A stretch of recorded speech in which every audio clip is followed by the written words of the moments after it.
Ladies and gentlemen, welcome to our program, Renewing America's Compacts in the Pacific, a conversation with Ambassador Joseph Y. Yoon. Please welcome Dr. Victoria Coates, Senior Research Fellow for International Affairs and National Security in the Margaret Thatcher Center for Freedom.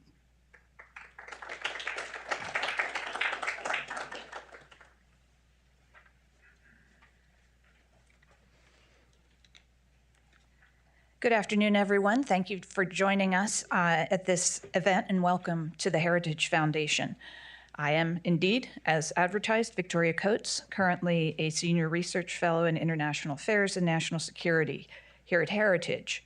But I'm standing in front of you today because on August 1st, I will have the distinct honor of becoming the Vice President of the Davis Institute for National Security and Foreign Policy, also here at Heritage, of course. And it's a pleasure to open today's exciting event, Renewing America's Compacts with the Pacific, a conversation with Ambassador Joseph Y. Yoon. And I actually just said to a colleague out in the foyer, this may be the most important event Davis does this year. It really is a critical issue, and I'm very excited we have this opportunity to introduce it. I'm also honored that Ambassador Yoon has agreed to share his time with us today to discuss these critical relationships, as they will be a key piece of America's effort to counter the threat of the Chinese Communist Party, one of Kevin Roberts' key priorities here at Heritage and the primary focus of the Davis Institute.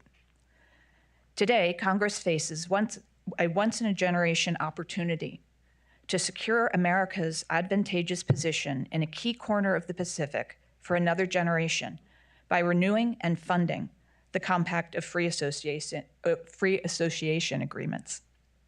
Ambassador Yoon has had quite a busy week with testimony before both the House and the Senate on this issue, so I'd like to defer to him as quickly as possible, and will keep my remarks to a minimum.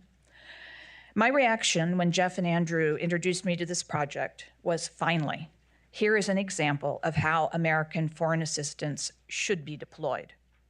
Most Americans have never heard of these tiny islands in the Pacific, but I'm pretty sure most Americans, and certainly Heritage members, would approve of what we are proposing here, unlike their views on most of what we do with foreign aid. The Compacts of Free Association, or COFA, agreements are bilateral treaties that govern America's unique and privileged defense, economic, and diplomatic relations with the Federated States of Micronesia, the Republic of the Marshall Islands, and the Republic of Palau, collectively known as the Freely Associated States, or FAS. After declaring independence, these three states elected to enter into a special association with the United States. The first compact was signed into law during the Reagan administration on November 13, 1986. Compacts for Micronesia and the Marshall Islands were renewed and funded in 2003, while amendments to Palau's compact were most recently made in 2018. Most importantly, the compacts grant the United States full authority over FAS defense matters, including strategic denial rights. This means military forces and personnel of any other state may enter FAS territory only with explicit U.S. authorization.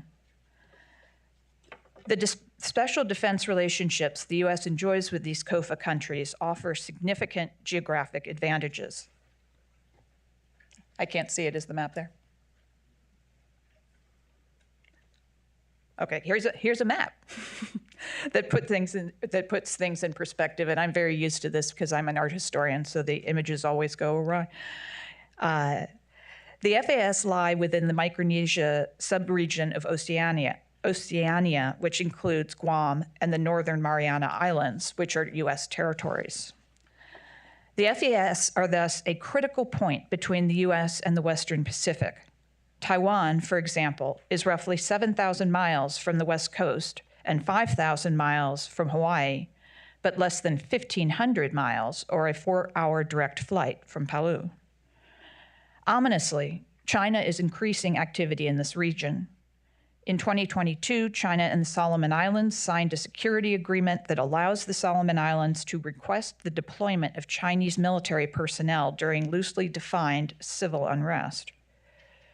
Without the compacts, the FAS have few domestic policing vessels to respond to Chinese encroachments in their waters, which have been happening with growing frequency. Therefore, the compacts contribute to a broader U.S.-led regional security architecture in the Pacific that can counter Chinese actions and ambitions. In return, the FAS receive economic assistance and access to U.S. federal programs. Heritage is hosting this event on the compacts because U.S. economic aid to two of the three states, Micronesia and the Marshall Islands, expires on September 30th, 2023. For Palau, U.S. aid expires on September 30th, 2024. However, unlike Micronesia and Palau, the U.S. and the Marshall Islands do not yet have an agreement. That means Congress has fewer than 20 legislative days to both renew and fund the compacts and reach a new pact with the Marshall Islands. At Heritage, we believe that renewing and funding these compacts should be an urgent priority for the Congress as China and the U.S. enter the new Cold War. Ladies and gentlemen, please join me in welcoming Ambassador Joseph Young, along with Jeff Smith, the director of the Heritage Foundation's Asian Studies Centers, to the stage. Thank you.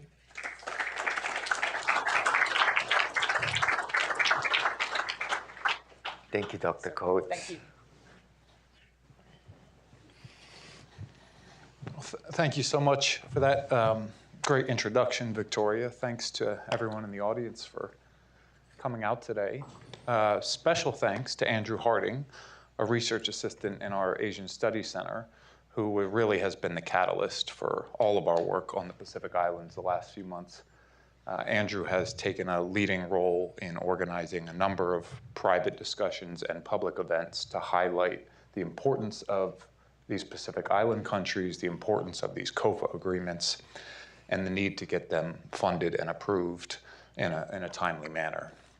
So kudos to Andrew, and most especially, thank you to Ambassador Yoon for joining us today.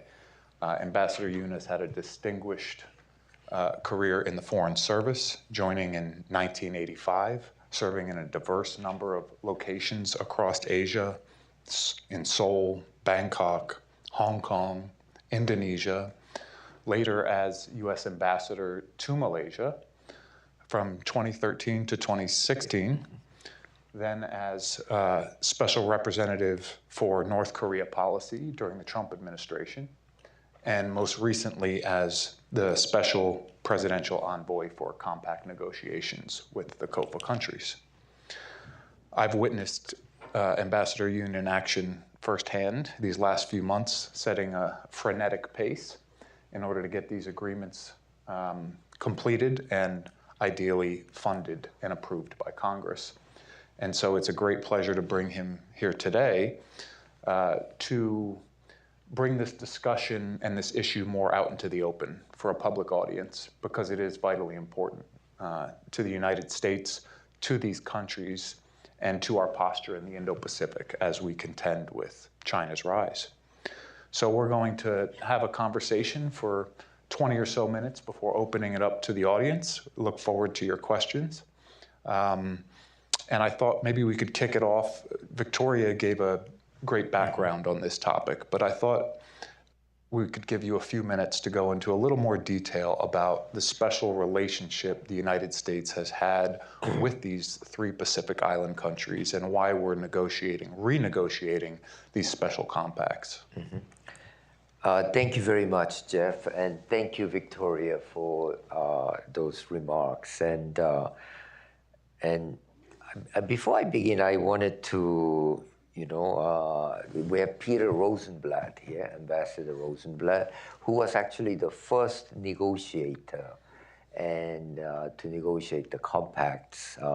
And he did it 40 years ago, more than 40 years ago, and it was at the time these countries were becoming independent. So Ambassador Rosenblatt, thank you for coming. It's a great pleasure having you here.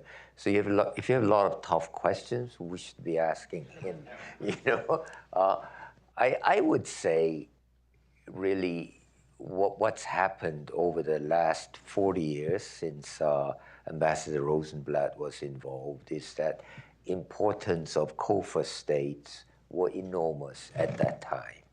As they became independent, they were territories, then UN trust territories, and before that, of course, they belonged to as territory of Japan. And then before Japan, a lot of them were German territories in which Japan got after the First World War. And so we were, and one of them, CNMI, you might know it better as Saipan, chose independence. Chose to remain a territory. The other three chose to become their own sovereign states. And that's why we have this unique relationship with them. The most important thing that we get out of them is, of course, access to their land, their air, and their water. And it really covers most of northern Pacific between Hawaii and the Philippines. And so it's crucially important. So generally, when I look at compact agreement, there is that pillar, security pillar, in which we get the rights. The second important pillar, I think, is the immigration pillar, in which citizens of these countries can come and live without visas, with just their passport, work here, go to school here. So that's a very important pillar, second pillar. And really, third pillar is economic assistance. So we give economic assistance to them to support their health programs, development programs, infrastructure programs, and environment program. So it is, I would say, a little bit misleading to think of the money we give them as purely economic assistance, because we get big benefits from it, especially in terms of strategic rights and strategic denial. What strategic denial means, we can keep out anyone we don't want there. And initially when Ambassador Rosenblatt was doing it, there was issues about Soviet Union. Now it's of course about China, and we've seen that in places like Solomon and somewhat in Kiribati, in New Guinea. So that is, I guess, our fundamental interest, why we need to make sure we maintain this vast space between Hawaii and Philippines under our control, simply put. That's a great point, and I think Victoria helped add some context to that. When we talk about the tyranny of distance in the Pacific, it's easy to lose sight of the sheer size of the Pacific. 7,000 miles Taiwan is from the west coast of the United States. It takes a lot of time to cover that distance. 7,000 miles from the US west coast, but only less than 1,500 miles from the compact states, from the nearest compact state. That gives you some sense of how having a presence in the Northern Pacific closes the distance to some of our most important strategic partners and some of the most volatile conflict zones in the Western Pacific. Ambassador Yun, thanks to the work you and your team have done, 2 of the 3 COFA agreements have tentatively been reached and agreed to, if not funded and approved by Congress. We're still working on a 3rd agreement with the Marshall Islands, and there has been some disagreement over the existing memorandum of understanding.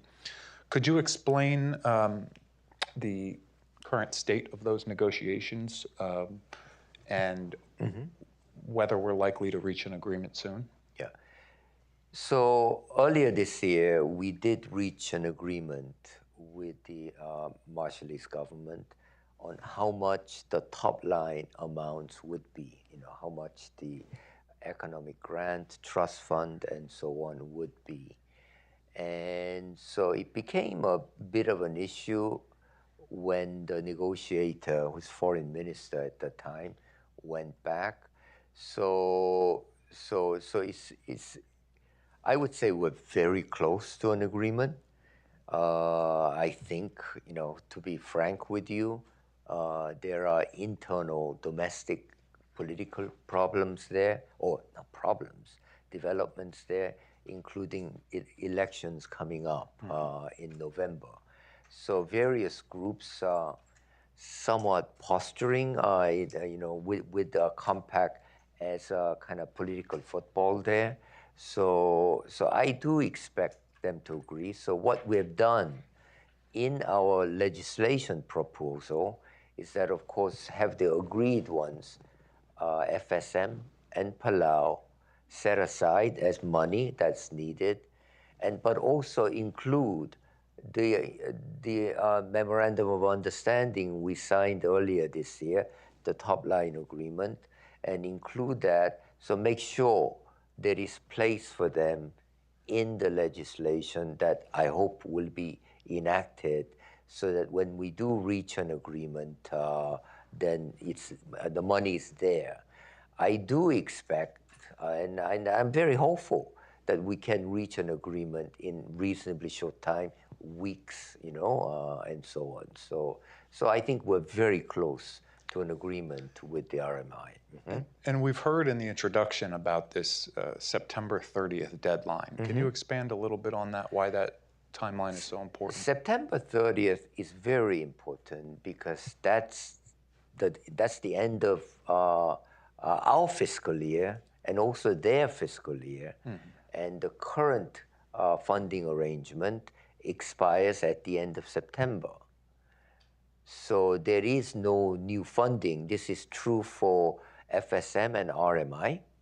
For Palau, we have one more year, but we've decided to do it together this year. And so we do want their funding not to stop on September 30th. I think it's very important. That's why we finished this within our fiscal year. That's always been the plan. And the current legislation being discussed, we're looking at a top line number of around $7 billion, $7.1 billion, which includes a little more than $500 million for postal services. That number is a little deceiving as a top line figure because it's spread across 20 years and across 3 separate countries. So what we're really discussing is around $150 to $200 million a year per country in part for exclusive defense access in the Northern Pacific. But could you help break down that $7 billion figure into a little more granular detail? Where exactly is that money going to? So you're right. It's 7.1 billion. So 600 million is for post office to compensate them for providing postal services. We didn't used to pay that, but now we're paying that. I mean, if you thought working with North Koreans were tough, post office is pretty tough too, Yeah. And then the other one is 6.5 billion. Of that, we've already mentioned 2.3 billion going to Marshall Islands. And then the biggest share is, of course, the biggest of them all, which is Micronesia, FSM. I think they get about 3.3 billion. And the remaining 900 million goes to Palau, which is the smallest. So if you look at it, about 3.3 for Micronesia, 2.3 for Marshall Islands, 900 million for Palau. Does that kind of add up to 6.5? Yes. I hope so, yeah. And this is across 20 years? It's across 20 years. So, I mean, your estimate of 150 is probably too much. If you account for inflation or all that, it's probably less than 100 each a year, Yes. Yes. And I think we were doing a back of the envelope calculation earlier. When we negotiated these 20 years ago, I think the top line figure was around $5 billion. But when you account for inflation and the Postal Service, we're really looking at, in inflation adjusted dollars, not even an increase in funds. It is an increase, and it is, of course, an increase. I would say what I try to do with this amount is to get back to numbers in the early 80s. Because really, I would say last 20 years or so, these countries have been neglected in both in our policy-wise as well as funding amounts. So I've tried to increase it this time around to be more similar to what we did the first time. I see. So what happens if we don't get a deal done by September 30th? Well, number one, this will be a terrible blow for the islands because they count on this money for government operations, for healthcare, for infrastructure projects, and everything else you can think of. So it's going to hit them in a very big way. It will be a bit of a disaster, in fact. But secondarily, I think it really damages U.S. credibility. We've promised this amount. These are what we call freely associated states. Freely, they're associated with us. We take care of their defense needs. They give us their defense space. And in fact, three compact states, they volunteer for U.S. armed forces at a higher rate than practically anywhere else compared to other states. That's a point worth underscoring. Yeah. They serve in U.S. armed forces and serve in extremely high numbers proportional to their population. And so we have made FAS countries the centerpiece of our Pacific strategy. And so if they're not passed, I think this really damages our credibility to make Pacific free and open. I mean, how many times have you heard that slogan, and our credibility in the southern part of Pacific, where we are in stiff competition in various places, ranging from Papua New Guinea to Kiribati, to Solomon, to Samoa. So I would say this is where we have made a stand for the last 40 years. In fact, since the end of the Second World War, and so to me, it's about our own credibility at stake as well. It strikes me that we are in a increasingly active competition with China across the Pacific. And this is one of the few corners of the Pacific where we hold a stronger hand. And we are at risk of misplaying that hand and losing our influence. And would it be safe to assume that if the deals don't get done, that China will look to spread its influence further? No question. I mean, it's not that, October 1, Marshall Islands or Micronesia will invite Chinese security. It's not the case. They are good friends, culturally, politically consistent. But what will happen is that the relationship will erode. And it can erode very, very rapid rate. And so that's what I'm worried about. And, besides our own credibility, which will be, I think, hard to recover, I don't know whether, Jeff, you've read about 3 months ago, Micronesian President David Panuelo wrote this letter. It's an 11-page letter outlining, detailing what the Chinese have done, ranging from corruption, bribing politicians there, to very coercive tactics. And so I would really invite any, people, those interested more in what Chinese actually do in this area to read that letter. He's the president. I mean, he stuck his neck out in writing this letter, and it's gotten a lot of traction. I have seen that letter, and it was very revealing.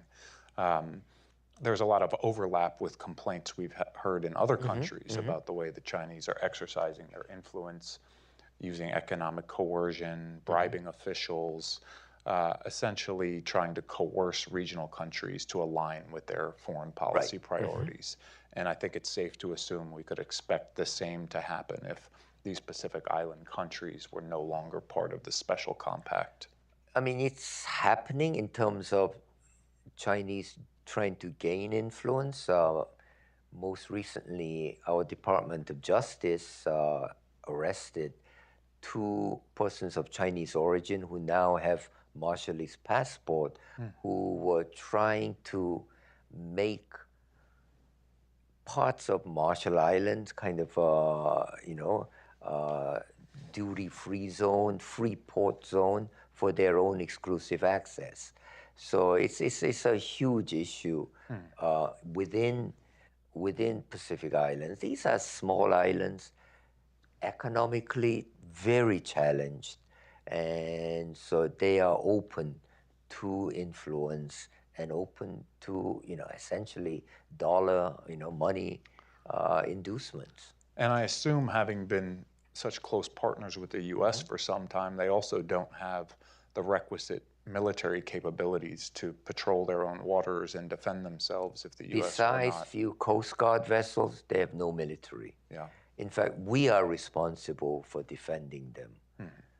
So in that sense, it's not a typical mutual security, defense treaty. It's a one-way treaty, Yeah. I think we have time for some audience questions. I would just ask folks to contain their question to a question. Andrew, are you working the mic? Yes. Maybe we could work up, start from the front and work back. Good afternoon. My name is Amal Torres. It's such an honor to meet you, and fairly serendipitous. I'm with the Irregular Warfare Center, and one of the things that we are working on right now is building a stronger, resilient relationship with one of the islands, Marshall Islands. And it's actually news to us that this agreement is not going to potentially expire.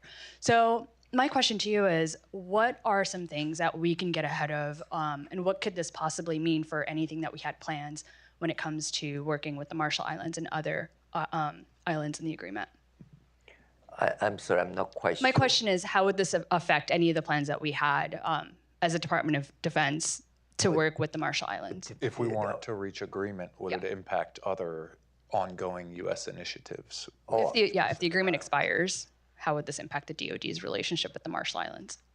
So legally, of course, our strategic rights and security arrangement, they don't expire. Only the economic provisions expire. So it will not affect, for example, Defense Department has a base in Kwajalein.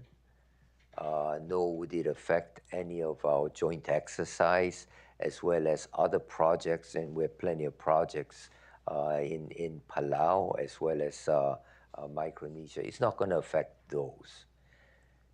But in some sense, they're tied, even though one is in perpetual, the other one expires after a certain period. So if we this is a question that we would have to pose to Marshallese.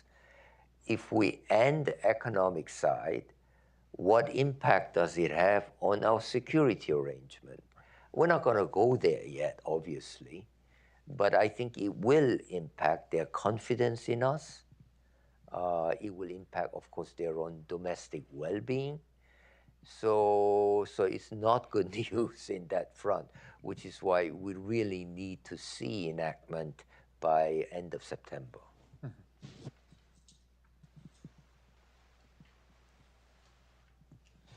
I am Peter Humphrey, an intelligence analyst and a former FSO.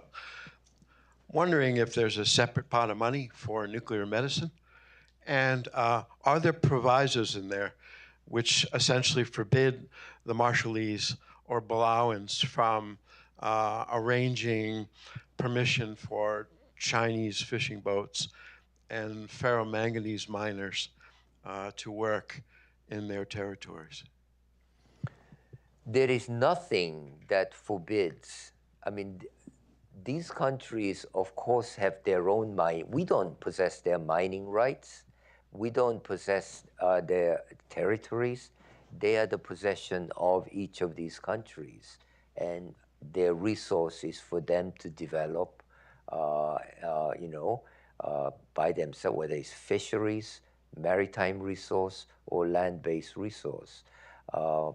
Obviously, they do so under their own international obligations, and so that does not impact the security side. Nuclear medicine? Anything? What is nuclear medicine? I'm not sure I know what that is. He's asking, what do you mean by nuclear medicine? Victims of the atomic bomb tests. Okay, that's a completely separate issue, of course. We have tested 67 nuclear devices between late 40s and throughout 50s. And the legal issues have been, we've discussed them under Section 177 of the compact. And of course, there have been other compensation, including for those in resettlement, and DOE continues its program. So radiation, I believe, is still there. I believe damages are still there. And I believe there are lingering health effects too. And even though we've dealt with them, I also believe beyond legal responsibility, we have moral and political responsibility as well for what we did. So that's part of compact compensation or compact package that we're discussing with our Marshall Islands. Two back here. Hi, my name's Isabel, and looking forward, what measures or actions do you believe are necessary for the United States to maintain and strengthen the partnership with the FAS nations in the facing evolving geopolitical challenges, including those posed by China? Andrew, why don't you take a second too?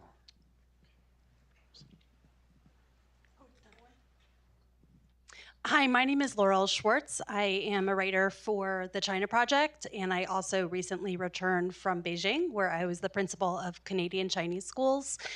In 2021, in the last administration, the Fulbright Greater China program was canceled as part of the executive order on Hong Kong normalization. I'm curious, I know this is a little bit outside of your scope, but I'm curious what movement there is for the administration to restore that by executive order, particularly as that is, sorry, there's a fly, particularly as that is something that could balance out the Chinese influence and be a low-risk way of re-engagement, particularly as we have fewer and fewer people studying Chinese in the United States. Thank you. So, simply put, I have nothing to do with that part. And so I would pass that question. Maybe Francisco, we can take it down and get back to you on that, okay? On the first person's question, obviously we need to enact compact to get the funding stream going, to make sure we keep on, secure and essentially exclusive strategic access in this part of the world. I think that's the most important thing to do. Mm-hmm. And speaking of the funding, I'm going to jump in here again for a second. What does this look like if Congress is able to pass, to authorize and fund these agreements? How is that done on the current legislative calendar? What are the different options available? So how Congress deals with money, passes appropriations, and this will be mandatory appropriations, is a very non-transparent thing, if I may say so, And so what we do is, some of you will have seen, us testifying in Senate committee last week, House committee this week. And so there are different rules for House and Senate, for example, the House is looking for offsets. You know, if I'm going to ask for 7.1 billion, you know, where you going to cut 7.1 billion from somewhere else. So there are a lot of different rules. And, you know, obviously at the end of the day, they both have to agree and vote. And so there are also many ways to do that, including as a standalone bill or including together, you know, another vehicle. But at the end of the day, essentially, it is pretty much determined by the committee's chairs and the leadership in both to get this across. And obviously, they work closely with the administration to do that. My impression is that our proposal has a huge bipartisan support, both Senate and House. And now we're trying to find a path of making that bipartisan support into something that can get enacted. We have another question in the back. Thank you much. Steve Luckett, I work and study here in the city. Thank you very much for moderating today's discussion. Mr. Ambassador, 감사합니다. Maybe we can shake it up a bit. You were pretty diplomatic in your, understandably, diplomatic in your response just now about the workings of the Hill. I'll ask you, why do you think the Senate hasn't passed the United Nations Convention on the Law of the Sea? Someone mentioned deep seabed mining a bit ago. The EEZ and territorial sea issues have been pretty much accepted, but you know, we're talking 4 decades, 7 presidents. I don't know anyone who would agree to being in a relationship for that long, sort of privatizing the benefits without the stamp of legal authority. So thank you again. Yeah. A bit of a curveball, but it's a curveball. Yeah. I think that fortunately for us, the standard of passage is not as high as a treaty. Treaty requires is 2/3 vote, and so I think that's always been a problem to get 2/3 in the Senate to ratify a treaty.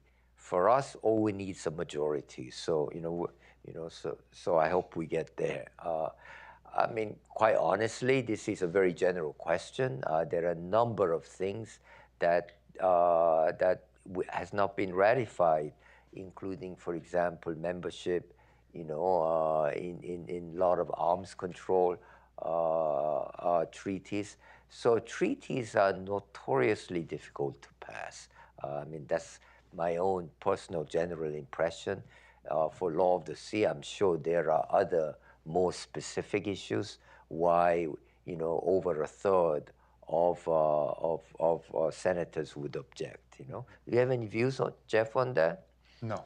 Okay, all right. I do, but we'll save that for another time. All right. Let's assume the compact agreements are approved and funded. Are there any other countries in the region where this could be a useful template or model to pursue a COFA-like pact with maybe other Pacific Island nations? I think broadly, as we look at the Pacific, we can divide it into 3 groups. One is the group that we're dealing with. It's called Greater Micronesia. Greater Micronesia, that includes Guam, Saipan, 3 compact states, and then even a little bit south, Kiribati might be included in Micronesia. And then below them, I mean, those are, especially northern half, with the exception of Kiribati, pretty much compact states. Below them are Melanesia, and they would begin in Papua New Guinea, Solomons, Fiji, and so on. And so traditionally, a lot of them have ties with Britain and Australia, and so Australia has been very active in that. The last one is the Polynesia group, where Tahiti, New Caledonia, and so on, where France is quite active, as well as New Zealand. I think that China has really made it priority to gain traction in Melanesia area, that is central to Pacific. And so we've seen their activity in places like Solomon's and so on. And Could you talk just for a moment, because I don't know that the audience here or watching at home is familiar with the Solomon Islands case. This is one area where we have seen China, after years and years of pledging not to expand military bases abroad or sign security pacts with foreign countries, we do see Chinese military bases beginning to crop up abroad and Chinese security personnel showing up throughout the Indo-Pacific. What has happened in the Solomon Islands case, and why is that concerning for the rest of the Pacific Islands neighborhood? I think it's concerning because what Chinese have done is really put together a strategy based on getting their politicians in line with them, and based on payments, bribery, and they've also made a lot of inroads in getting the natural resources there, in terms of rights to timber and mining rights, and that has been manifested into a new security arrangement between Solomons and China, which gives China security access for their police. And so I think that is what troubles us most.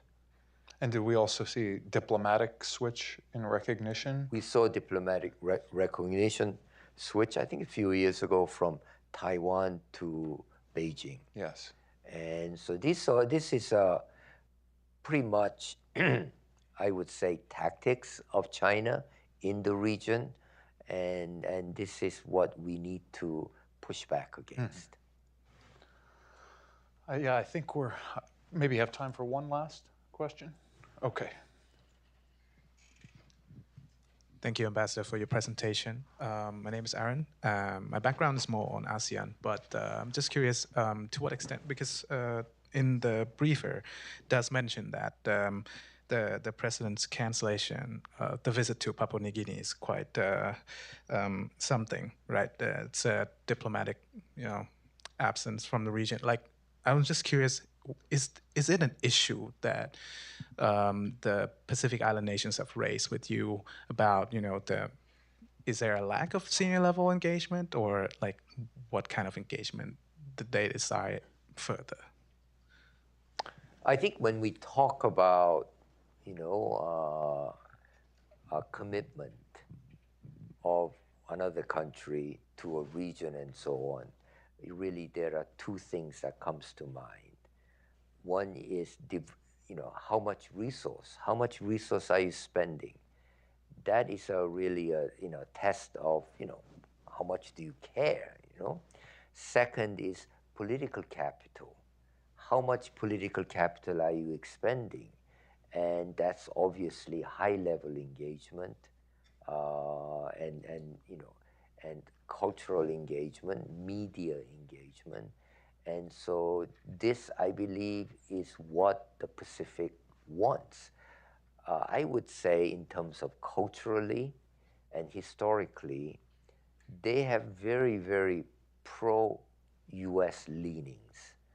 And so given the choice, to me, there is no question that they want to be more closely aligned with the United States. So, and we have been trying to do that in the administration. We had, of course, beyond the compact, several other programs, including Blue Pacific. And so right now, on the political engagement, President Biden held for the first time Pacific-US Summit, September last year. You're right. He missed the one, going to Papua New Guinea because of the budget impasse at the time. But he has committed holding second summit in September this year, So we are making lost ground. It's not easy, and for advocating, you need to keep on advocating. But with strong partners, I think we can do that. So I think for all of us working on Pacific, including Jeff and Andrew and so on, that's why it is so critical that we get these compacts done. Otherwise, we're going to lose credibility. Well, Ambassador Yoon, thank you so Thank much you for very doing much, this today. yeah. More important than this, you can clap. More important than this, thanks for all the hard work you've been doing behind the scenes to get Thank you. these agreements Yeah, finished. You are almost done with all of your work. Now it's time for Congress to do their job and approve and fund the agreements, hopefully. Yeah. Ambassador Yoon, thank you. Thank you very much. Yeah.